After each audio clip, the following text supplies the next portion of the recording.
If an institution can be said to have a soul, the American cultures curriculum is surely bound up in Berkeley's.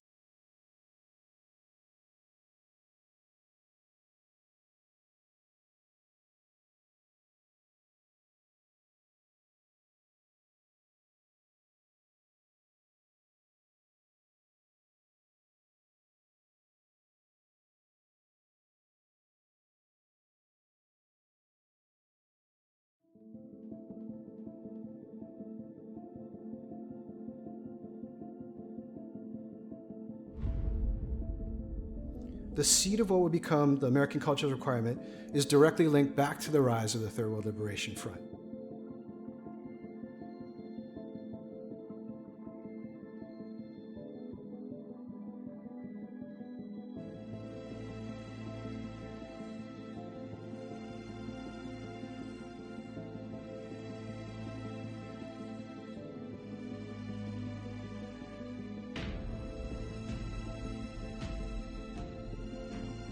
Just imagine the faculty as a whole at a research university with such a wide range of subjects, voting to create a one-course graduation requirement on all of its already overburdened students. What single topic could be so important? The role that students played in the push for American cultures is one example of how students of that era were an indispensable bridge from Black Power to Black Lives Matter, from the Third World Liberation Front to the intersectional movements of today.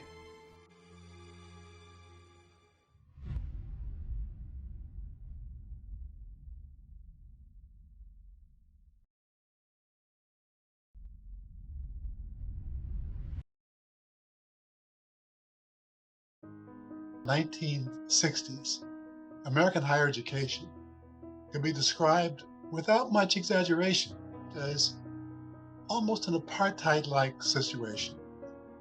Even into the middle 1960s, about 95% of all Black students, they were enrolled in traditionally Black colleges and universities, mainly in the South.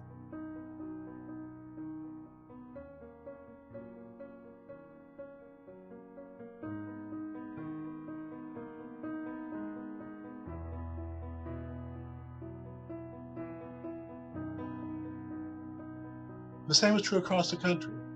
In the Ivy League, Princeton, Harvard, Yale, same in the Big Ten.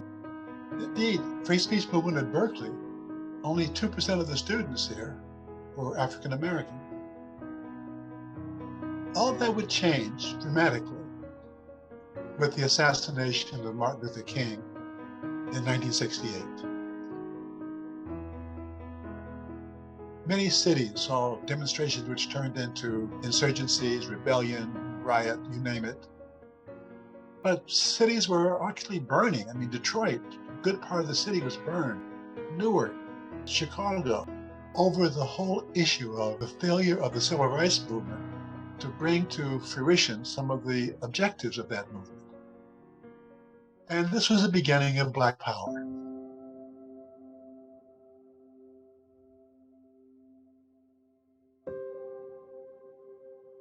So the combination of forces at play in the late 60s began to open up universities to the idea that they needed to have a greater representation of African American students.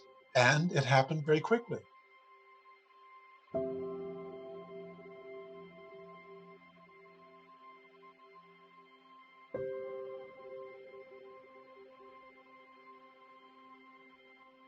Berkeley is the first major U.S. university to achieve full integration in our undergraduate student body. We have 55% minority, which is right now a little bit ahead of the state, because we are educating for the future leaders. If you look at the 21st century, or 10 years later, the state will need a lot of minority leaders. In the late 60s, there had already been a coalition at Berkeley between the different ethnic and racial groups. Native Americans, African Americans, Asian Americans, Latinos have all gotten together to form a Third World Coalition. And so the seeds of the American Cultures Requirement were actually in this early period of coalition building. The attitude of my faculty colleagues was something like this. we are the faculty, and we have the accumulated knowledge of our disciplines. We have something called the canon, and the canon is ours. So this is a period of rapid transformation, and there's contestation, there are protests, there are demonstrations for transformed curriculum. Students of color had organized a coalition. They connected the struggles of Black people living under apartheid in South Africa to the struggles of quote-unquote racial minorities living here under racial segregation in the US. In the summer of 1986, the anti-apartheid movement succeeded in pushing the regents to divest billions from South Africa. In that moment, we were talking about what it might mean if everyone at the university would learn about the struggles of those of us who'd been minoritized. Why were our histories and our knowledges marginalized, suppressed, and erased? Weren't universities supposed to produce and teach the knowledge that secured and advanced all of us? Wouldn't we forge better communities if we better understood each other? And so we started thinking about the curriculum and looking at the faculty. And the fact was that although Berkeley had been one of the first campuses to create an ethnic studies program because of student protest, it had become a place where ethnic studies was totally marginalized and where there were very, very few faculty of color anywhere else at the university.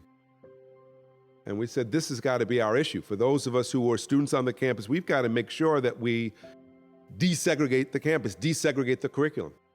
We were originally pushing for an ethnic studies requirement. The academic senate didn't want an ethnic studies requirement. And in retrospect, I think it made sense.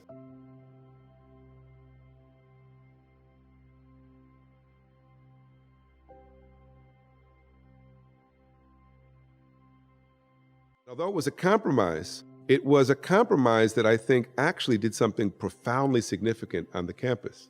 They said, what we're going to do is create a requirement that can be offered anywhere on the campus. And we'll establish criteria that these courses need to meet, a comparative criteria. Right? So that you're not just learning about an experience, you're learning about multiple ethnic and cultural experiences in these courses. And we're going to give faculty resources to develop these courses, and we're going to bring faculty together to talk about their work, something that was unheard of at UC, that the faculty would actually talk about teaching. Right? You know, think about that.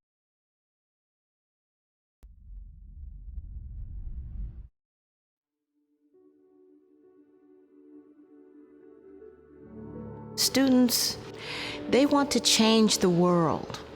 However, what they really need to understand is the world starts right here in their community. UC Berkeley graduates more Silicon Valley employees than any other institution in the world. As a faculty member at UC Berkeley, we have such an amazing opportunity to influence the future of technology, the very people who will build the internet going forward, who will determine whether AI is racist or anti-racist, who will determine whether women and queer people have a future in helping to build our future tech.